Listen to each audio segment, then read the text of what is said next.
ঘরে থাকা উপকরণ দিয়ে খুব সহজেই মাটির চুলায় চিকেন রোস্ট করে দেখাবো। প্রথমে এখানে কিছুটা জর্দার রং আর পরিমাণ মতো লবণ দিয়ে এই চিকেনগুলো মেখে আমি রেস্টে রেখে দিব। তো এখানে আমি চিকেনগুলো বেশ ভালো করে মেখে রেখে দিচ্ছি। সাথে আমি পেঁয়াজ কুচি নিয়েছি, পেঁয়াজগুলো বেরেস্তা করে নেব। মাটির চুলায় রান্না করা খাবার কিন্তু বেশ মজা হয়। তো আমি এখানে পেঁয়াজগুলো বেরেস্তা করে উঠিয়ে নেব।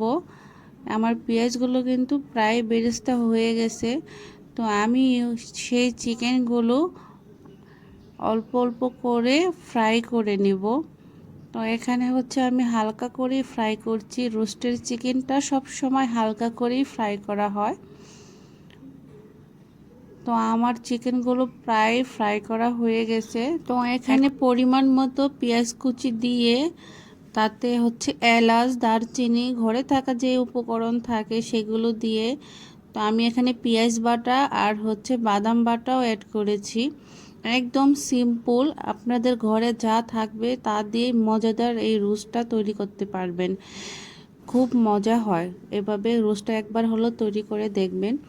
তো এখানে আমি টক দই, টমেটো সস, সাথে একটু 1 কাপ লিকুইড দুধ সব একসাথে মিশিয়ে একদম ঘরোয়াভাবে আমি রান্না করছি। সাথে রোস্টের স্পেশাল একটা মশলা, এটা ঘরে তৈরি করা, সেটাও দিয়ে দিয়েছি। তো আমার এখানে প্রায় মশলাটা কষানো হয়ে গেছে। আমি কিন্তু ভেজে রাখা রোস্টগুলো দিয়ে দিয়েছি। দেখুন কালারটা কিন্তু খুব সুন্দর আসছে। আমার এখানে রান্নাটা কিন্তু একদম পুরা কমপ্লিট। দেখে কিন্তু বেশ লোভনীয় লাগছে।